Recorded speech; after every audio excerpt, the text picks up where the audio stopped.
আজি অসম দিৱস পাটকাই পাৰ হৈ 1228 খ্ৰীষ্টাব্দত অসমত প্ৰৱেশ কৰা চাওলুং চুকাফাই স্থাপন কৰিছিল আহোম ৰাজ্য। এই আহোম ৰাজ্য প্ৰায় 600 বছৰ ধৰি চলি থাকিল। আধুনিক অসমৰ ভেটি এক প্ৰকাৰ চুকাফাৰ সময়তে আৰম্ভ হৈছিল। অসমীয়া জাতিৰ এই প্ৰবাদ পুৰুষ চাওলুং চুকাফাৰ প্ৰতি শ্ৰদ্ধা জনাই উদযাপিত হৈ আহিছে এই দিৱসৰ 1996 চনৰ পৰা 2 ডিচেম্বৰৰ দিনটো চুকাফা দিৱস বা অসম দিৱস হিচাপে পালন কৰি অহা হৈছে। প্ৰতি বছৰ দৰে এইবাৰো চুকাফা দিৱসৰ আয়োজন কৰা হৈছে ৰাজ্যৰ বিভিন্ন স্থানত।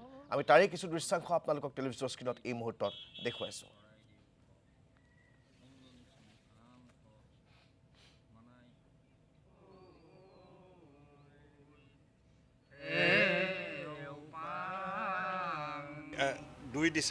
দুই ডিচেম্বৰটো অসম দিৱস হিচাপে পালন কৰা হয় আৰু লগতে চুকাফা দিৱস হিচাপেও পালন কৰা হয়। কাৰণ এই 2 ডিচেম্বৰ তাৰিখটো এইকাৰণে নিৰ্ধাৰিত হৈছিলে অসম দিৱস হিচাপে যে আজিৰ এই তাৰিখটোতে প্ৰায় 800 বছৰ পূৰ্বে 1228 খ্ৰীষ্টাব্দত চাওলুং চুকাফাই অসমত ভৰি দিছিলহি আৰু তেওঁ যিখন ৰাজ্য তাত নিৰ্মাণ কৰিছিলে সেই ৰাজ্যখনৰ নিৰ্মাণৰ তাৰিখটো আজি এই 2 ডিচেম্বৰ হিচাপে ধৰা হৈছে।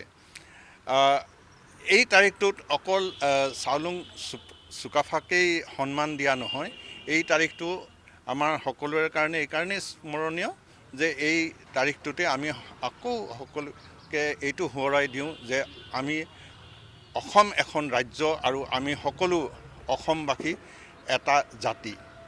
আজি অসম চৰকাৰে চাওলুং চুকাফাক সন্মান দিবলৈ বহুত কাম আগবঢ়াইছে।